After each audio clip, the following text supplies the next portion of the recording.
Hello viewers, welcome to cook and tech. இன்றைக்கி நம்ம பார்க்க போகிற ரெசிபி ரொம்ப ஹெல்த்தியாகவும் செலவில்லாமையும் சாப்பிட்ற வாழைக்காய் பஜ்ஜி.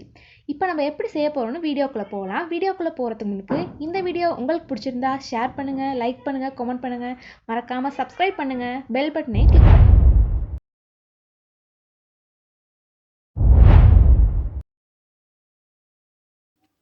நான் சாம்பார் வாழைக்காய் எடுத்திருக்கேன், 4 எடுத்துக்கோங்க. ஒரு பீலர், தண்ணீர்,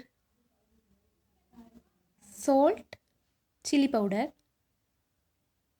next gram flour, next rice flour, rice flour na தெரியும் தானே, அரிசி மாவு,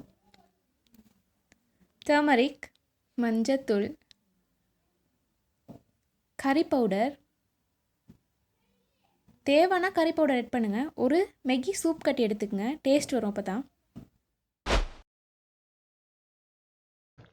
ஃபர்ஸ்ட் வாழைக்கால முன்பகுதியை கத்தியால் வெட்டிட்டு அப்புறம் பீலர் வச்சு பீல் பண்ணுங்கள். அப்போ தான் கரெக்டாக உறிஞ்சி வரும் தோல்லாம். இந்த மாதிரி எடுத்தீங்கன்னா ஓகே. நம்ம தோல்லாம் பீல் பண்ணதுக்கப்புறம் வாழைக்காய் இப்படி தான் இருக்கும், நல்லா பார்த்துக்குங்க. அடுத்து அதே பீலர் வச்சு மெல்லிசாக எடுக்கணும். நான் எடுத்து காட்டுவேன், சைஸ் அந்த அளவுக்கு இருந்துச்சுன்னா ரொம்ப நல்லது. இந்த சைஸில் இருந்தால் தான் வாழைக்காய் பொரிச்சு எடுக்கிற நேரம் மொறு மொறுன்னு இருக்கும். இப்போ நான் பீல் பண்ணி 4 வாழைக்காவையும் எடுத்து வச்சிட்டேங்க. இந்த மாதிரி வெட்டிக்கங்க. இப்போ ஒரு பாத்திரத்தை எடுத்துக்கங்க, ஏன்னா டிப் பண்ணுறதுக்கான மிக்ஸ் செய்ய போகிறோம். கொஞ்சம் ரைஸ் ஃப்ளோர்,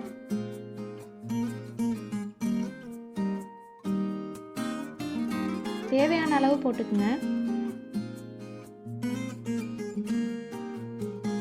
அடுத்து கிராம் ஃப்ளோர், இதுவும் தேவையான அளவு போட்டுக்குங்க.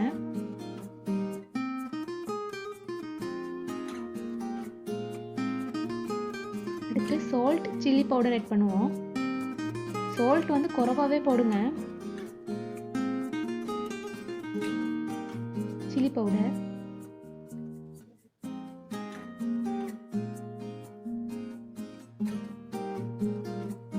அடுத்து கறி பவுடர்.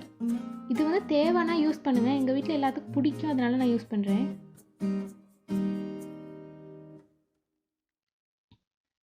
டர்மரிக்,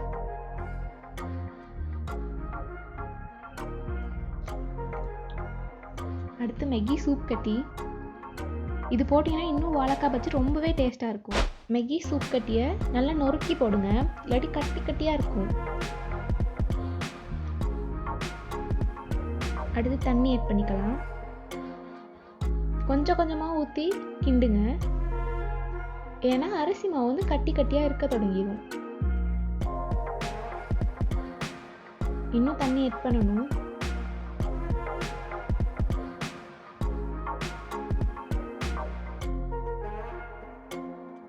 இந்த பதத்தில் மிக்ஸை ரெடி பண்ணிக்கங்க. அப்போ தான் வாழைக்காயை டிப் பண்ணி எடுக்கிற நேரம் ரொம்ப கிறிஸ்பியாக வரும், கட்டி கட்டியாக இருக்கக்கூடாது. நல்லா மிக்ஸ் பண்ணிக்கங்க. இப்போ நான் பீல் பண்ணி வச்சுருக்க வாழைக்காயை டிப் பண்ணுறேன். 2 பக்கமும் டிப் பண்ணிக்கங்க. இதே மாதிரி நான் எல்லா வாழைக்காயையும் டிப் பண்ணி எடுத்து வச்சுக்கிறேன்.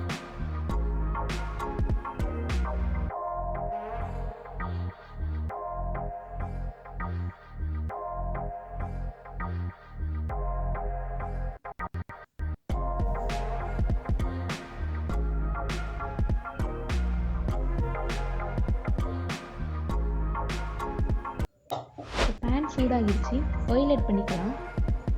ஆயில் வந்து ரொம்ப ஊற்றாங்க, பஜ்ஜி ரொம்ப இழுக்கும். ஆயில் கொஞ்சம் கொஞ்சமாக ஊற்றி போடுங்க.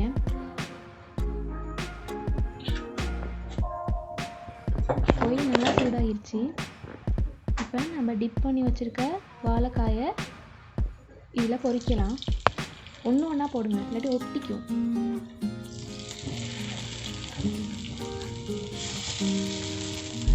வாழைக்காய் நல்லா பொரிஞ்சிருச்சு.